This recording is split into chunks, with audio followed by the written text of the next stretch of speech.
연말연시 시리즈 세 번째 시간입니다. 바로 따라쓰기이죠. 따라쓰기. 제목이 되게 아무것도 아닌 것 같죠? 그런데 이 따라쓰기 안에는 사실 우리 신자의 인생에 너무나도 큰 은혜가 담겨 있습니다. 지금까지 나누었던 지난 2주 동안의 얘기를 짧게 조금 복습할 필요가 있어요. 연말 연시를 맞이해서 우리가 많이 고민하는 선택의 문제, 목표의 문제, 이런 것들과 관련해서 이것들을 우리가 신앙으로서 다시 재해석을 하는 시간을 가졌습니다. 사실 우리가 하나님 외에 다른 것을 선택하는 것들을 잘 생각하고 살지 않는데, 세상에서 선택의 기로에 서면서 고민하고 갈등하는 것만큼이나 주님과 다른 것을 고민하는 그 상황이 우리에게 잘 없다라는 문제의식이 있었죠. 바로 그 지점에서 우리는 여전히 주님을 선택하지 않았고 또 머뭇거렸던, 또 주님께 대하여 대답하지 않았던 그런 우리의 모습, 바로 그런 모습을 담담하게 고발해냈던 열왕기상의 그 본문 안에서 우리는 주님께서 먼저 우리에게 대답해 주시는 것을 발견했고, 그리고 우리의 삶이 이제는 주님께서 대답해 주시는 그 결과물로 인하여서 그 대답을 선택하는 삶이 되었습니다. 바로 주님께서 우리와 함께 하신다라고 대답하는 삶을 선택하기로 말이죠. 그리고 이제는 선택했으니 이제 목표를 정하고 가야 합니다. 사실 목표 없는 그리스도인들의 삶의 가장 큰 중대한 나타나는 현상 중에 하나가 뭐냐면 바로 이 죄를 지근거리에 두고서 내가 그 가까이에서 즐기면서 살 수 있다라고 착각하는 겁니다. 내가 죄를 가까이에 두면서도 나는 괜찮아, 나 그리스도인이잖아 라고 생각하는 거. 네. 물론 내가 모르고 죄를 가까이 두는 것은 그렇게 이해할 수 있지, 몰라도 모르니까. 근데 알고서도 내 양심과 내 기억이 이렇게 하면 내가 이렇게 더 죄를 잘 나타내고, 이런 상황에서는 내 유혹이 더 많이 받고, 이런 상황에서는 내가 더 악해지고, 이런 것들을 안다면 그것을 스스로 절제하고 내 몸을 쳐서 복종시키라는 말을 바울이 했었죠. 그리고 바울은 그 절제의 가장 좋은 결과의 모습을, 열매의 모습을 자신의 모습으로 표현했는데, 바로 어떤 누군가를 위해서 그들의 상황이 되어줄 수 있는, 그들의 입장이 되어줄 수 있는 것. 네. 연약한 자들을 위해서 내가 같이 연약해질 수 있는 것. 바로 그 이유는 뭐다? 그들 중에 몇 사람이라도 내가 건지기 위함이다라는 것. 그것이 바로 우리의 절제이고, 또한 그 절제를 통하여서 우리는 어떤 목표를 향하여 가는 것이냐? 썩지 않을 면류관을 향하여 가는 것이다 라는 것으로 우리에게 목표를 부여해 주었죠. 그리고 그 목표를 향해 가는 우리의 삶의 모습 속에 주님께서 그와 같이 우리에게 오셨다라는 은혜를 우리는 발견하는, 우리의 삶의 이 귀한 은혜로운 원리가 또 담겨 있었죠. 자, 이제는 이 지점에서 우리가 사실 굉장히 많이 고민하는 것에서 출발합니다. 힘들다라는 거예요. 너무 어려워요. 그렇게 주님을 그 목표를 향하여서 따라가는 그 삶이, 절제하며 사는 삶이, 내 몸을 쳐서 복종시키는 것이 결코 쉽지 않다라는 겁니다. 네. 이 목표를 강력하게 세워도 그게 잘 안 되더라는 것을 우리는 잘 압니다. 사실 제가 지난 시간에도 그런 비유를 썼지만, 다이어트가 어디 그리 쉽나요? 네, 그 쉬웠으면 다이어트 하는 한약방이나 병원이 왜 생겼겠습니까? 수많은 그 전문가들이 왜 있겠습니까? 어려워요. 네, 그 먹는 거 하나 절제하지 못해가지고 우리는 건강을 잃는데, 그게 쉽겠습니까? 맞아요. 성경도 우리 신자의 삶이, 그래, 너 이제 목표 내가 너한테 줬잖아. 이제 너 절제하라고 알려줬잖아. 그러면 네가 알아서 좀 해봐 라고 성경이 해주지 않습니다. 야, 정말 이 지점이 참 감사고 우리로서는 복된 지점이에요. 그렇게만 말하고 끝나지 않고요. 성경에서는 우리를 신이 앞서가시는, 근데 그냥 앞서가는 정도가 아니라 그대로 똑같이 똑같이 우리는 그대로 밟아 나가기만 하면 되는 것처럼 먼저 앞서가신 분이 있다라고 소개를 합니다. 바로 예수 그리스도이십니다. 오늘 본문에서 그분의 그 일을 마치 우리가 따라 쓰는 것과 같이 표현하고 있어요. 그 얘기를 좀 나누려고 합니다. 사실 이제 저희 집에 그 딸아이가 있습니다. 네, 이제 요즘에 글자를 쓰고 뭔가 숫자를 쓰고 하는 그 쓰는 것에 조금 뭔가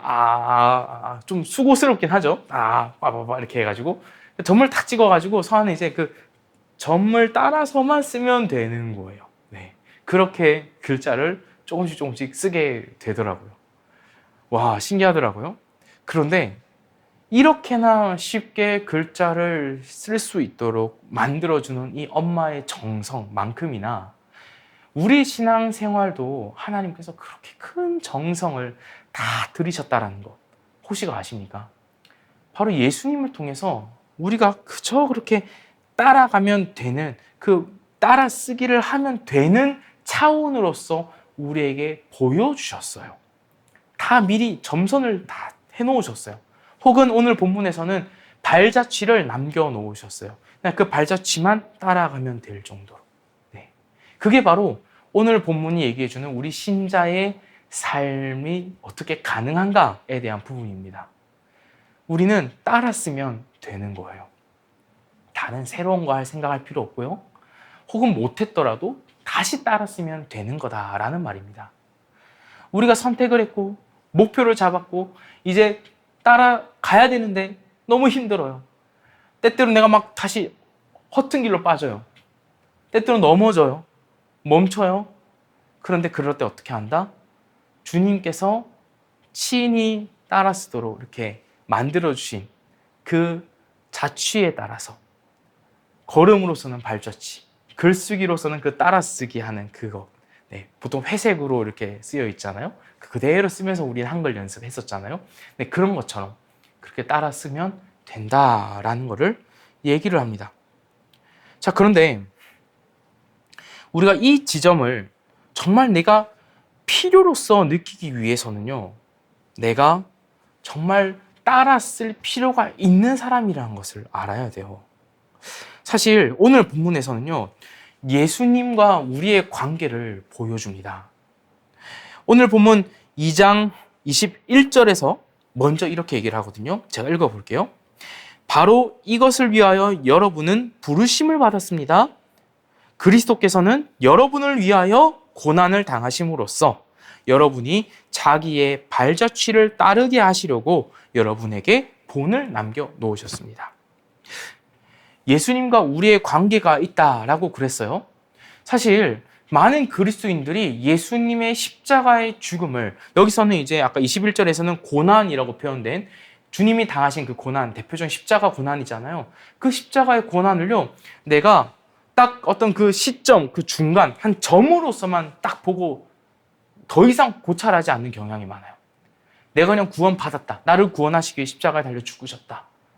라는 명제로만 퉁치고 넘어가 버리는 거예요. 그 말이 틀리진 않는데 격이 있지도 않아요. 풍성하지도 않아요. 그렇게만 생각한다면 오늘 이 베드로전서 2장 21절의 말씀과는 완전히 배치되어 버립니다. 말씀대로가 아니라는 거예요. 사실 예수님의 그 대속, 우리를 구원하신 그 십자가의 죽음은요, 우리가 그냥 교리로 믿는 것 그 이상입니다. 예수님께서는 그 고난을 당하신 것이 우리를 구원하시고 나서 그리고 쌩 날아가 버려 없어지신 게 아니라요, 우리를 위해 고난 받으신 그 모든 영역에서, 삶의 부분에서요, 우리에게 다 힌트를 남기셨어요. 힌트. 그걸 바로 오늘 본문에서는 본이라고 합니다. 본. 네. 본을 따르다 할 때 본. 주님이 우리의 본이 되어 오셨어요. 그 고난의 모든 것까지도요. 그리고 이 본이라는 말에요, 아까 제가 먼저 말씀드렸던 그 따라쓰기라는 그 말의 의미가 사실 이 원어적으로 좀 들어가 있습니다. 그러니까 어린아이가 글자 공부할 때 그 철자 따라 쓰도록 그 회색깔 그리고 막 획까지도 적혀 있잖아요. 1, 2, 3 이렇게 1획, 2획, 3획 그 순서대로 쓰면 되잖아요. 화살표까지 돼 있어서. 그래서 기억하면 이렇게 1 돼 있고 그 회색깔 글자에 그대로 따라 쓰는 거 이렇게 기억, 가 이렇게 하는 거 해보셨죠? 안 해보신 분 없을 거예요. 다 그렇게 해서 지금 그렇게 수려하게 글씨를 쓰고 계신 거거든요. 근데 그렇게 주님이 우리의 본이 되어 주셨다라는 것을 지금 본문이 담고 있어요. 사실 예수님께서 우리에게 그냥 이런 거 상관없이 나 너 구원했어. 나 따라라. 이렇게 하면 되는데 오늘 성경에서는 특히 이 베드로의 이 편지를 통해서는요. 굳이 주님께서 당하신 그 삶이 특히 이 고난의 삶이 우리에게 보온이 된다. 우리가 따라가야 할 발자취가 되고 있다라고 굳이 얘기를 하는 그 지점. 바로 그 지점이 이유가 뭘까요? 바로 맨 처음 시작할 때 제가 얘기했던 거. 어렵다라는 거예요. 힘들다라는 거예요. 난 모르겠어, 못하겠어 라고 우리는 그렇게 얘기를 한다라는 거예요. 그렇게 산다라는 거예요. 신앙생활을요. 그거를 아세요. 하나님이 아세요. 하나님이 그걸 너무 잘 아셔서 우리가 본을 따라가는 방식으로만 따라오면 되도록 예수님의 따름을 쉽게 설명해 주셨어요. 이것을 내가 쉽게 이룬다라는 말이 아닙니다. 쉽게 이것을 따라올 수 있도록 우리에게 접근시켜 주신 거예요. 우리가 너무 멀리 있는 저 세상의 말을 하는 것처럼 느껴질 때가 많아요. 막 이웃을 사랑하라, 원수를 네 몸과 같이 사랑하라. 저 세상의 말 아닌가요, 사실? 원수를 어떻게 살아갑니까? 원수는 죽이는 거 아닙니까? 근데 성경에서는 그렇게 말하잖아요. 근데 그런 모든 윤리들을 우리가 범접할 수 없는 것으로 여기는 경향이 너무 많다라는 거예요. 그래서 그냥 내가 구속 딱 받고 예수님의 그 십자가의 고난과 그 부활로 인해서 내가 그냥 구속받고 내가 하나님 나라의 백성이 되었다. 끝. 네. 지난 시간에도 이런 뉘앙스를 얘기를 했었죠. 네.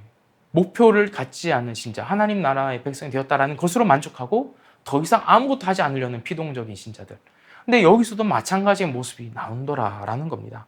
그런 우리를 더 친절하게 인도해내려는 하나님의 친절한 이 손의 내밈이 이 본문 안에 들어있어요. 주님께서 너가 따라 쓰면 될 정도로 이렇게 글자를 미리 써놨어. 그대로만 쓰면 돼. 너가 혹 쓰다가 힘들잖아. 뭐 쉴 수 있지. 손 풀어. 손 힘들잖아요. 사실 글자 많이 쓰면. 그래서 다시 또 따라 쓰면 돼. 어디로 갈지 모르겠다고 앞에 따라 쓰면 되는 그거 그대로 따라 써. 라는 형식으로 예수님의 십자가의 고난을 우리 눈높이에 맞게 설명하고 있는 본문이라는 겁니다. 우리를 위한 거예요. 철저히 우리의 예수님을 따라가기 위함을 위한 바로 이 본문이라는 겁니다. 이 주님의 마음이 여기 담겨 있어요. 우리를 내버려 두지 않고 알아서 목표까지 가라라고 말씀하시지 않고 여기에는 어떤 하나님과 우리의 관계가 들어있냐면요. 바로 주님을 따라가면 되는 양의 관계가 들어있습니다. 이 본문이 전제하고 있는 하나님과 우리의 관계는 그래요. 목자이신 예수 그리스도와 양인 우리. 본문 25절에서 바로 그것을 밝히고 있어요. 전에는 여러분이 기리는 양과 같았으나 이제는 여러분의 영혼의 목자이며 감독이신 그에게로 돌아왔습니다. 라고 얘기를 해요. 이전에도 양이고요. 지금도 양인데요. 어떻게 차이가 있냐면요. 이 25절이 보여주는 우리의 양의 모습은요. 예전에는 기른 양이었어요. 그런데 지금은요. 주님께로 돌아온 양이에요. 그래서 영혼의 목자이신 그분께로 돌아왔다라고 표현을 하는 거죠. 여전히 우리는 양이에요. 그래서 우리는 따라가야 됩니다. 누구를요? 영혼의 목자를 따라가야 돼요. 네. 아마 이런 얘기를 들어보신 적 있을 거예요. 이 양이 참 독특한 동물이라고요. 시력이 안 좋아서 정말 이 길을 잘 잃는 동물 중에 하나라고 그런 표현을 합니다. 그래서 이제 이스라엘에서도 이제 그 유목민들이 또 그런 주민들이 이게 목자의 그 일을 하는 사람들은 이 양의 우리를 이렇게 딱 쳐놓고 그 입구에서 막 지키는 목자의 모습이 또 성경에 나타나기도 하고, 또 예수님께서도 양은 그 목자의 음성을 안다라는 비유를 예수님이 쓰시기도 했죠. 그 이유가 뭐냐면 양이 실제적으로 그렇다고 해요. 뭐 시력이 안 좋아서 귀가 특히 발달돼 있어서, 근데 희한하게 자기 목자의 목소리는 또 알아듣고 따라온다라는 거예요. 그런 양의 모습. 사실 되게 의존적이죠. 스스로는 길을 찾을 수 없죠. 스스로는 제대로 볼 수가 없어요. 그저 목자가 뭔가를 들려줘야만이 내가 목자구나 하고 따라가는 거예요. 그게 바로 성경은 우리라고 표현하고 있는 겁니다. 하나님께서 이 성경을 통해서 우리의 모습이 이 양과 같다라고 표현을 하면서, 사실 우리는 어떠한 것을 날마다 보지 못하고 있느냐라는 것을 오늘 본문에서 또 얘기를 해주고 있는데요. 바로 우리 눈앞에 있는 어려움, 우리 눈앞에 있는 고난입니다. 사실 이 본문 안에는요, 이 고난이라는 것이 전제가 되어 있어요. 우리가 이 썩지 않은 면류관을 향하여서 부단히 가는 그 인생 길 속에서는요, 사실 고난이 있거든요. 아니, 인생사에도 고난이 있는데, 이 온갖 우리를 예수님을 잘 믿지 못하게 만들려는 불신앙 속에 살아가는 우리가 그 고난이 없겠습니까? 당연히 있겠죠. 그런데 그 고난을 우리는 미리 잘 알지 못한다라는 거예요. 그리고 굳이 당하지 않아도 되는 고난까지도 우리는 때때로 당할 때가 있더라는 거예요. 왜? 우리의 눈이 어두워서라는 거죠. 우리는 그저 주님의 목소리만 듣고 가면 된다라는 그 사실을 오늘 본문이 얘기를 해주고 있어요. 고난이 어디 있는지도 모르고 내 눈앞에 어떤 장애물이 있는지도 모르는 그런 우리에게 예수님께서는 친히 자신이 본이 되어주셔서 그저 완전히 친절하게 따라가면 되는 그 상태 그대로만 따라만 하면 되는 식으로 자신의 그 고난을 걸으셨던 길을 오늘 본문이 설명하고 있습니다. 사실 이런 이 양과 하나님 목자이신 그리스도의 관계 속에서 오늘 본문이 드러내 보여주는 우리의 부족하고 또 지난날의 부끄러운 모습이 하나 들어가 있어요. 바로 우리가 과거에 길을 잃었던 적이 너무나도 많다라는 겁니다. 죄 가운데서 빠져 허우적댔었죠. 또 내가 사실 양인데 사자인 줄 알고 으렁 거릴 때가 있었던 건데 하나님 보시기에는 하고 있었던 건 셈인 거죠. 그런 우리의 모습. 그리고 내가 가지고 있는 이 양의 이 발톱이 사자의 발톱인 줄 알고 막 내 혼자서 막 이리저리 막 헤매고 막 그러다가 길을 잃고 그랬던 우리의 모습들. 그러다가 이 발톱이 부러져요. 그러다가 아는 거예요. 나 사자 아니구나. 라는. 혹은 내가 좀 약한 사자구나. 이 정도로까지 낮아지기도 하고요. 근데 그랬던 우리의 과거의 길을 잃었던 모습. 완전히 이제 앞을 보지 못하는 사람들끼리에서의 조금 나았던 것을 내가 최고야 라고 착각하고 살았던 것들. 근데 그런 나에게 주님께서 찾아오셨다라는 것이 오늘 담겨있는 우리의 부족함이면서 동시에 은혜다라는 겁니다.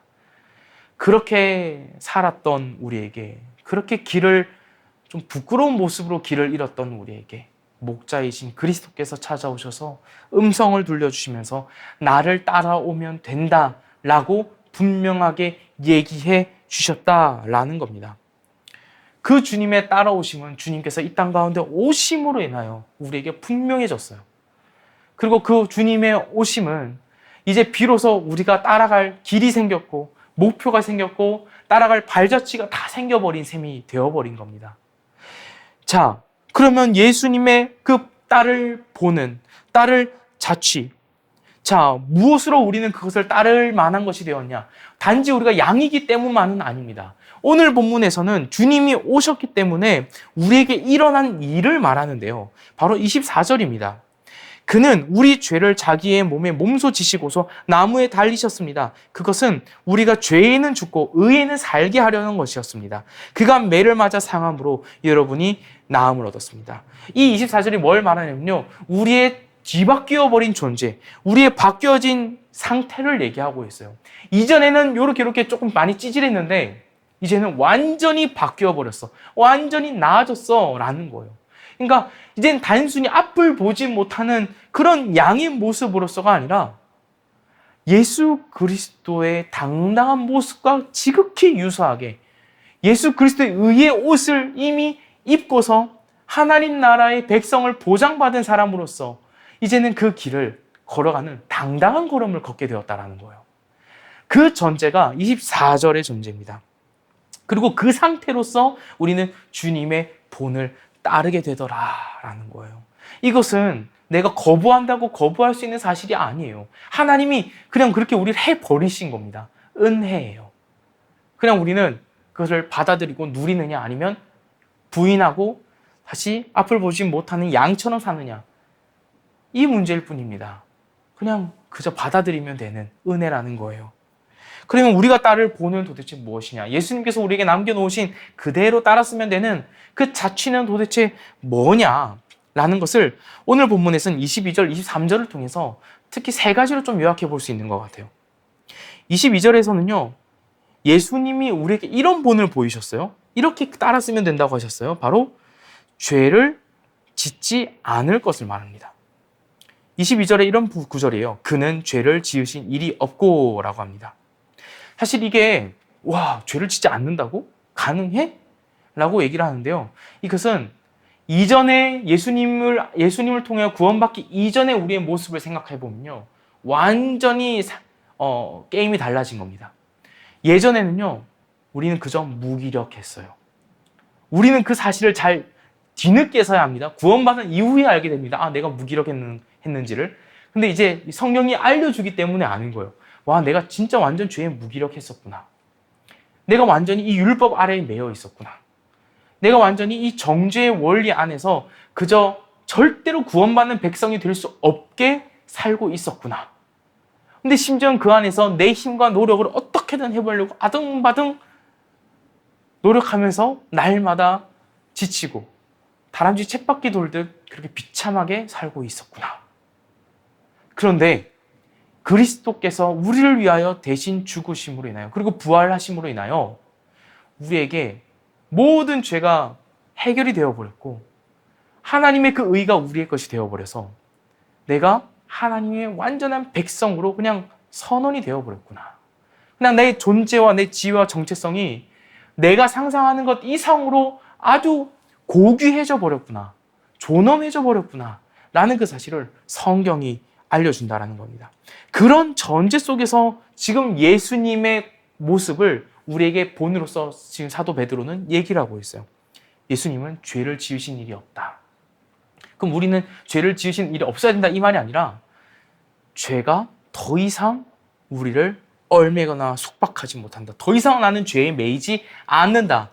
죄의 삭슨 결과는 사망이다라는 그 영원한 죽음에 나는 해당되지 않는다라는 그 사실, 그 당연한 일반적인 은혜가 되어버린 그 사실을 우리는 이 예수님의 본을 통해서 인지하고 이제는 그에 걸맞게 내가 죄를 지은 일이 없는 사람과 같이 당당히 행할 수 있게 되었다라는 겁니다. 예수님께서 죄를 지으신 일이 없는 것처럼 우리도 죄를 지은 일이 없는 그 발자취를 따라가게 되었다라는 거예요. 이게 우리에게 주어진 따라쓰기 첫 번째입니다. 두 번째 따라쓰기는요, 바로 거짓으로 진리를 부인하지 않는 겁니다. 사실 22절에 이런 말씀이 있어요. 그는 죄를 지으신 일이 없고 그 다음에 그의 입에서는 아무런 거짓도 찾아볼 수 없었습니다. 라는 얘기를 하죠. 이때 이제 예수님의 모습은요, 심판받을 때에 재판정에 끌려다니시면서 막 온갖 예수님에 대한 모함을 하면서, 근데 그때 예수님이 그것에 대해 일절 거짓으로 반박하거나 자신이 십자가에 달리실 것을 부인하거나 자기를 막 이렇게 조금 별거 아닌 것처럼 변호하거나 그러지 않으십니다. 그저 묵묵히 이 십자가의 진리의 도를 그대로 가십니다. 거짓을 하지 않으세요. 헛되게 말을 하지 않으세요.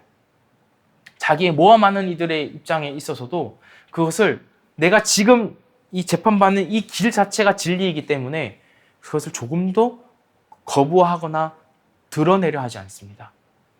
바로 그 자취를 우리는 따라가면 된다라고 합니다. 우리에게는 예수님과 같이 당장 우리를 막 붙잡아가지고 재판정에 놓고 예수 믿는다는 이유로 그런지는 않죠. 과거에 그런 역사적인 일들이 여러 번 많이 있긴 했지만요. 근데 지금 실제적으로 우리의 삶에는 그런 일은 없습니다. 그러나 우리의 삶에는 그보다 더 교묘한 거짓을 유발하는 유혹들이 너무나도 많아요. 이것은 단순히 나는 예수님 믿지 않아요 라는 교리를 부정하라 이런 말이 아닙니다. 우리의 그 믿는다라는 이 신앙의 생활과 우리의 이 삶의 영역, 일상이 괴리를 가지게 될 때 우리는 거짓을 사는 것이라고 할 수 있습니다. 사실 우리는 직장 생활에서, 가정에서 얼마나 내가 예수 그리스도를 믿는 사람답게 살아내고 있는지를 잘 고민하지 않을 때가 많아요. 저 같은 경우는 아버지로서, 아빠로서, 남편으로서, 혹은 이제 교회에서는 이제 목사의 기능을 하는 또 목회자로서 그 의식을 잘 가지지 못할 때가 많습니다. 그리고 그러다 보니 때때로 나도 모르게 거짓에 휩쓸릴 때가 많은 거죠. 이것은 우리 일반의 삶 속에서 많이 겪는 일들입니다. 우리의 일터 직장 생활에서 여러 가지 대화를 하고 여러 가지 일에 섞이고 또 내가 참여하다 보면요. 내가 이렇게 이리저리 휩쓸릴 때가 되게 많아요. 그리고 나도 모르게 거짓을 얘기를 해야 하고 거짓된 삶을 살게 돼요. 위선적이 되어 버리는 겁니다. 그런 우리의 삶의 모습이 사실은 이제는 그러지 말고 예수님의 그 진리의 도를 따르는 그 삶을 분명하게 일관되게 살아보라는 그 주님의 도전이며 용기입니다. 예수님께서 그렇게 하셨으니 너희도 이젠 그렇게 할 수 있다라는 겁니다. 너희는 그런 존재가 되어 버렸다라는 겁니다. 너희의 속에서부터 그 일을 이미 이루셨다. 이제 그러니 너희의 밖으로서도 겉으로서도 그 같은 일들을 드러내며 살아봐라 라는 도전입니다. 세 번째 따라쓰기는 바로 의지하는 겁니다. 누구에게? 바로 공의로우신 심판주 하나님께. 예수님이 그러셨거든요. 23절에 이렇게 말합니다. 그는 모욕을 당하셨으나 모욕으로 갚지 않으시고 고난을 당하셨으나 위협하지 않으시고 정의롭게 심판하신 이에게 다 맡기셨습니다 라고 얘기합니다. 이것은 누구를 의탁하느냐의 문제예요. 우리가 살면서 많은 것을 의지하고 삽니다. 가족들을 의지하고 사랑하는 사람들을 의지합니다. 상사를 의지하고 혹은 많이 가진 사람들을 의지할 때도 있고 어떤 정보를 의지할 때도 있어요. 맞아요. 우리는 다 의지하며 삽니다. 그런데 왜 정작 심판 주신 하나님을 의지하지 않을까요? 왜 우리가 많은 것을 의지할 수 있는 사람임에도 불구하고 왜 정작 하나님은 잘 의지하지 않을까요? 이게 바로 우리의 지적되는 안타까움이며 애통해야 할 부분입니다. 특히나 고난을 당할 때에, 모욕을 당할 때에, 어려움을 당할 때에 우리는 그 순간 많은 것을 의지할 수 있죠. 사회적인 여러 가지 좋은 장치를 의지할 수도 있습니다. 그런데 동시에 우리는 심판주이신 하나님도 의지할 수 있어야 돼요. 그것이 예수님께서 보여주신 방법입니다. 의지하는 거, 그거 뭐 어렵다고 쉬울 것 같죠? 아니요. 생각보다 우리가 그렇게 살아오질 않았어요. 우리는 나 자신을 의지하는 데 되게 특화되어 있어요. 아까 제가 그리스도의 목자 되심과 우리의 양이라는 그 관계의 비유 속에서 이 양이 자기의 발톱을 사자의 발톱으로 착각하고 산다라는 얘기를 드렸습니다. 실제로 우리는 그래요. 내 발톱이 양인 줄 모르고 양의 발톱이 사실 이렇게 얼마나 날카로운지는 잘 모르겠는데 사자에 비하면 아무것도 아니겠죠. 네. 그런데 사자인 줄 착각하고 산다라는 거예요. 주님을 의지할 줄 모르는 거예요. 그런데 예수님께서도 성부와 성자의 관계 안에서 보여주신 그 원리처럼 우리에게 똑같이 그리 하라라고 보여주시는 겁니다. 너 의지하지 말고 하나님을 의지하라 라고 말해요. 세 가지의 따라쓰기가 우리에게 주어져 있습니다. 죄를 따르지 말고 죄 없는 그 길을 똑같이 가는 것. 첫 번째 따라쓰기. 두 번째는요. 거짓으로 내 삶을 채우지 않고 일관된 하나님 나라 그 그리스도의 의를 드러내는 그 일관된 선한 삶을 드러내는 그 거짓 없는 삶을 너희 믿는 바와 삶이 일치된 삶을 사는 모습. 그 두 번째 따라쓰기였고요. 세 번째 따라쓰기는 심판주이신 공의로우신 하나님께 의지하는 것. 이 같은 따라쓰기를 주님께서 우리에게 친히 알려주셨어요. 이대로만 해라 라고요. 이렇게 따라 써봐라. 따라 쓰다가 혹 힘들어도 혹 여기서 벗어나도 다시 여기로 돌아와서 또 따라 쓰라고요. 그러면 된다고요. 사실 우리가 이 따라쓰기라는 이 도전하는 이 말씀 앞에서 부담이 많이 되죠. 네. 가장 큰 부담이 되는 이유는 내가 실패하지 않을까라는 지점 때문에 그래요. 네, 우리는 분명히 실패를 경험할 겁니다. 하지만 그 실패는 영원한 실패가 되지 않고 잠깐 부분적인 실패에 그칠 뿐일 겁니다. 왜냐하면 이 편지를 전하고 있는 베드로가 그랬거든요. 이 사도 베드로가 그랬어요. 사도 베드로가 요한복음 21장에서 나타나는 것처럼 예수님이 죽으시기 이전에 자신이 예수님을 3번 부인한 그 사실로 인하여서 사도 베드로는 굉장히 많은 상실과 자책 혹은 자기의 어떤 자격의 이름을 받아들였던 것 같아요. 그러다 보니 예수님이 부활하신 이후에도 예전에 그물을 버려두고 나를 따르라 라는 얘기를 들었던 그런 베드로임에도 불구하고 예수님 부활하신 이후에 그냥 예수님이 이제 계시고 이제 그럼 다시 즐거워하고 기뻐해야 되는데 갑자기 고기를 잡으러 가버립니다. 옛날 예수님을 만나기 이전에 자신의 상태를 찾아 나서는 거죠. 왜? 나는 이제 예수님께 실패한 사람이니 성공한 제자가 아니니 3번이나 예수님을 강력하게 부인을 해버렸으니 그래서 그런 베드로, 그런 실패했던 베드로, 예수님을 결코 따라 쓰지 못했던 베드로. 왜냐하면 자신은 나 절대 예수님을 부인하지 않겠다라고 고백했었거든요. 이 말은 나 예수님 무조건 따라 쓰겠습니다. 예수님 따라가겠습니다. 라는 어떤 결단이었거든요. 그런데 그러지 못했어요. 3번 부인 다 했어요. 그런 베드로에게 예수님은요 찾아오십니다. 따라 쓰지 못한 베드로에게 예수님은 따라와 주셨어요. 그 갈릴리 고기 잡는 그곳까지 따라오셔서 먼저 숯불을 피워놓고 음식을 준비해놓고 베드로를 기다리셨고 베드로도 그렇게 오신 예수님이 너무나도 고맙고 감사해서 물에 뛰어들어 예수님께 갔고 그리고 예수님의 3가지 말씀 네가 나를 사랑하느냐라는 질문 이것은 나를 사랑하는 것을 네가 말하지 못한다라는 그 너의 그 자격지심이 있더라도 너는 말해도 되는 사람이야 라는 회복의 말씀이었죠. 내가 너로부터 사랑한다는 말을 끌어내 줄게 라는 주님의 친절함이었어요. 그래서 너가 나를 사랑하느냐 네가 나를 사랑하느냐 네가 나를 사랑하느냐 그래서 내 양을 치라 라는 나를 따르라 나를 따르도록 많은 이들을 인도하라 라는 그런 사명의 말씀을 주시며 베드로를 회복시키셨습니다. 이 편지를 지금 베드로전서의 편지입니다, 여러분. 이 편지를 쓸 때 이 베드로 자신도 잘 따라 쓰지 못했던 사람이라고요. 삐뚤빼뚤 막 이렇게 따라 쓰는 것조차 막 튀어나가고 얼마나 부족했겠습니까? 네. 또 그 혈기는 얼마나 강해서 막 칼을 들기도 했고요. 또 나중에 사도의 직을 잘 감당하고 있을 시점에서도 큰 실수를 하죠. 갈라디아서에 나오지만 이제 사도 바울한테 이제 의미 있는 호통을 당하는 경우도 있었죠. 네. 그 시절 그 당시에 항상 베드로는 부족한 점들이 있어 왔습니다.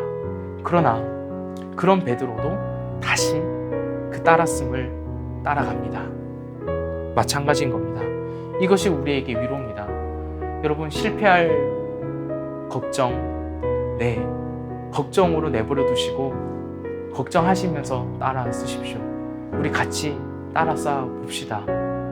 그 주님께서 죄 없으신 길을 가신 그대로 우리도 한번 죄 없는 길을 가봅시다. 그리고 주님께서 거짓 없는 행동을 보이셨던 것처럼 우리도 한번 거짓 없는 행동을 하면서 살아가 봅시다. 그래도 주님도 그 하나님께 성부 되시는 하나님 아버지께 의탁하신 것처럼 우리도 어려울 때 주님을 의탁합시다. 그렇게 따라가 봅시다. 그렇게 해도 되는 영광스러운 분들이 바로 우리 빈님들이시기 때문에 그렇습니다. 이 사실을 믿으며 우리가 올 2024년을 정말 주님을 선택하였고 정말 주님을 향하여 주님께서 우리에게 설정해 주신 그 영광스러운 썩지 않은 면류관을 향하여 내가 그것을 얻고자 부단히 애써 나가고 또한 그 나아가는 그 모습 자체도 친절하게 알려주신 것처럼 주님을 따라 쓰듯 따라가는 그러한 한 해가 되기를 한번 간절히 소원하며 스스로도 도전해보며 결심해봤으면 좋겠어요. 결코 잃는 것이 없을 것입니다. 영광스러울 것이고요, 은혜로울 것이고요, 되돌아봤을 때 많은 것이 달라져 있을 것입니다. 그 은혜를 많이 누렸을 것입니다. 한번 이 담담하게 성경이 얘기해주는 우리의 지금과 우리의 나중의 모습, 그 안에서 우리가 그래, 나 그렇게 가면 되는구나 라는 안심을 얻어가면서 함께 우리 각자의 분량대로 여러분의 일상을 이렇게 한번 살아내 보시기를, 또 우리 샤이니 처치와 함께 그것을 고민하며 힘써서 주의 말씀 안에서 위로 얻으며 살아내 보시기를 간절히 소원하고 또 기도하겠습니다. 오늘 들은 말씀을 기억하며 이렇게 한번 기도해 봅시다. 하나님께서 우리에게 큰 은혜를 주셨는데, 특히 어떻게 내가 살아가야 될지 선택도 했고 목적도 있는데 어떻게 그 길을 가야 될지 모르는 우리들에게 친절하게 따라 써야 할 것들을 미리 다 써주셨어요. 그것을 따라가는 인생 되게 해달라고 기도합시다. 그리고 두 번째로는 조금 더 구체적으로 한번 우리가 말해봅시다. 나에게 있는 우리가 따라쓰기에 3가지가 있었잖아요. 네. 근데 각각을 두고 한번 기도해봤으면 좋겠는데요. 먼저는 우리가 이 거짓 없는 삶이 되기를 한번 바라봅시다. 사실 살아가면서 많은 거짓들이 우리 유혹하고 또 우리를 잡아먹으려 하는 것들이 있고, 우리도 많은 거짓들을 내뱉고 사는데 그런 것들을 주님 앞에 내어놓으면서 거짓 없는 한 해가 되게 해달라고 기도합시다. 정말 내가 신앙 믿는 것과 삶이 하나가 되는 그런 인생 되게 해달라고 기도하고요. 또한 그 하나님께 의탁할 수 있는 그 간절한 의존성의 마음을 달라고 기도합시다. 내 손톱이 결코 사자의 발톱이 아니라는 사실을 알게 해달라고, 정말 주님을 간절히 의탁하게 해달라고 그렇게 한번 우리가 기도를 해봤으면 좋겠어요. 그리고 가장 처음에 얘기 드렸던 이 모든 것이 다 포괄되어 있을 겁니다. 사실 죄를 짓지 않는 그 발자취, 구체적으로는 정말 다양한 것들이 여러분들에게 생각날 겁니다. 여러분들에게 많이 도전이 되었던 그 죄에 대한 부분들이 여기에 엮일 것입니다. 그런 것들 이 올 한 해에는 멀리하면서 주님을 그대로 따라가 보는 한 해 되게 해달라고 그렇게 성경 말씀대로 한번 구해보면서 용기를 내봤으면 좋겠어요. 이것이 주님의 명령이고 그렇게 해도 된다라는 주님의 위로와 또 이미 일하신 은혜가 있으니 우리가 그 확고한 믿음 위에서 이 같은 것을 당당히 구하면서 주님께 용기를 달라고 기도합시다.